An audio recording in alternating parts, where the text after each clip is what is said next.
Hello everyone, welcome to my channel. आजचा पौष्टिक खाऊ आहे गोल्डन कॉईन. ही रेसिपी एकदम पटकन होणाऱ्यातली आहे. त्यासाठी मी सर्वप्रथम भोपळा आणि रताळं वाफेवर शिजवायला ठेवलेलं. ते शिजून झाल्यानंतर ते मॅश करायचं आहे.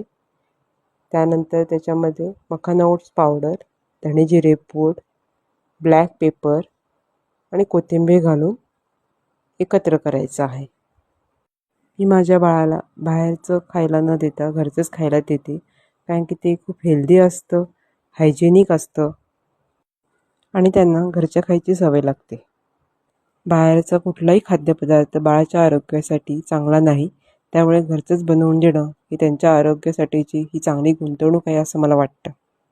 तर मी त्या मिश्रणाचे टिक्कीज बनवलेल्या आहेत आणि तुपामध्ये दोन्ही बाजूनी छान फ्राय करून घ्यायचे आहेत. तर कशी वाटली तुम्हाला ही रेसिपी? आवडली असेल तर लाईक करा आणि तुमच्या फॅमिली अँड फ्रेंड्ससोबतही शेअर करा. Thank you for watching.